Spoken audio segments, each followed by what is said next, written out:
मजबूरी का नाम गांधी। वक्त आ चला है कि अब इस नए भारत के नए आयाम में मजबूरी के नाम गांधी को बदलकर मजबूती के नाम गांधी किया जाए। जी हां, वक्त आ चला है कि अब गांधी के सपनों का भारत बनाया जाए और इस भारत को उस बुलंदियों तक ले जाया जाए जहां से गांधी ने राम राज्य का सपना देखा था, वो सपना साकार हो। वक्त आ चला है कि व्हाट्सएप यूनिवर्सिटी के उन प्रखंड विद्यार्थियों, उन ज्ञानवीरों, उन ज्ञानचंदों को यह बात बताया जाए कि गांधी क्या थी, उनकी उपलब्धियां क्या थी। वो ना होते तो आज हमारे देश की हालत और हालात क्या होती। आइए इस सफर को हम शुरू करते हैं और गांधी की अनकही और अनसुनी दास्तान हम आपको सुनाएंगे व्हाइट कॉलर ग्रुप के साथ। और मैं दीपक आपको यकीन दिलाता हूं कि हमारे इस सफर में आपको गांधी के बारे में वो चीज जानने को मिलेंगी जो आपको शायद ही कभी इस व्हाट्सएप यूनिवर्सिटी से प्राप्त हो। Do you intend to have complete prohibition in the new Indian state? Oh, yeah. आपने महात्मा गांधी के बारे में कई सारी भ्रांतियां सुनी, कई सारे मजाक भद्दे, कई सारे अनसुनी कहानियां भी सुनी होंगी। कई जगह तो ये भी सुना होगा कि अगर गांधी ना भी होते तो भी भारत आज़ाद हो जाता। तो चलिए आज हम जानने की कोशिश करते हैं कि अगर गांधी ना होते तो क्या सच में भारत आज़ाद हो पाता। तो आइए जानते हैं। भारत में महात्मा गांधी ना होते तो भी अंग्रेज का राज यहाँ हमेशा नहीं रहने वाला था। यह बात मानना किसी के लिए भी कठिन नहीं है। जिसे दुनिया के गुलाम देशों की आज़ादी के इतिहास की जानकारी हो, उसकी समझ हो।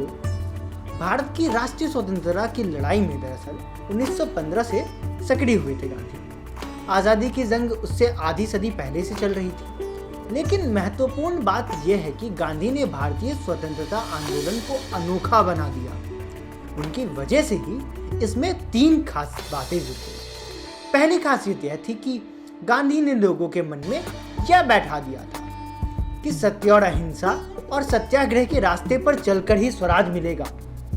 अधिक से अधिक लोगों तक यह बात पहुंचाने के लिए उन्होंने लगातार प्रयास किए। यही नहीं, कठिन मौकों पर उन्होंने ऐसे कदम भी उठाए जो कईयों को ठीक नहीं लगे, लेकिन उन अलोकप्रिय फैसले, जी हाँ वो अलोकप्रिय फैसले जिसे लोग सत्य, अहिंसा और सत्याग्रह कह रहे थे, उसी को समझाकर गांधी ने अहिंसा और सत्याग्रह का मर्म गांव-गांव तक पहुंचा दिया।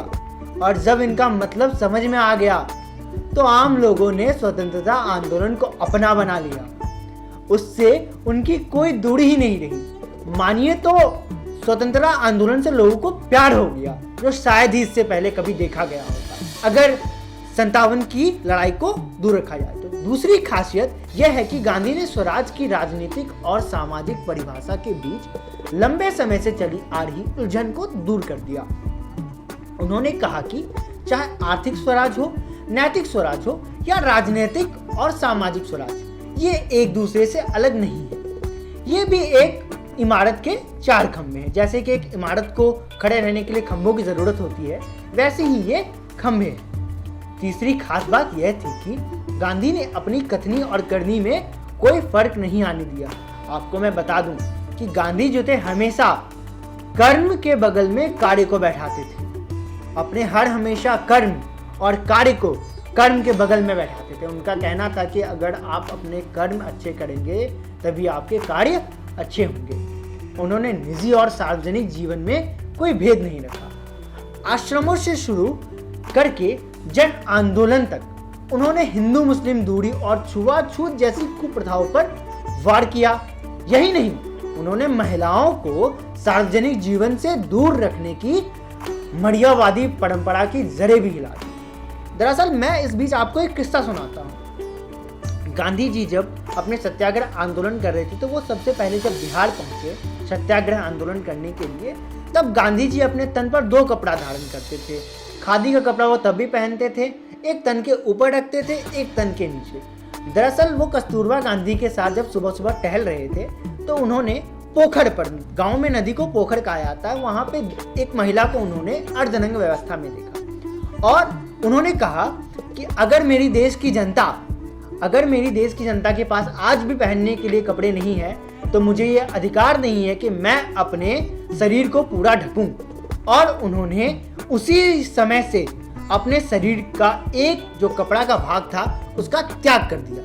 अगर आज हम पीछे मुड़कर देखें तो भारतीय स्वतंत्रता आंदोलन में गांधी की जो भूमिका थी उसने भारतीय समाज और राष्ट्रीयता को नए सिरे से गढ़ने में मदद की और यह प्रयास किया कि अहिंसक और नैतिक आधारों के जरिए यह भी बात है कि गांधी ने कई लक्ष्य तय किए।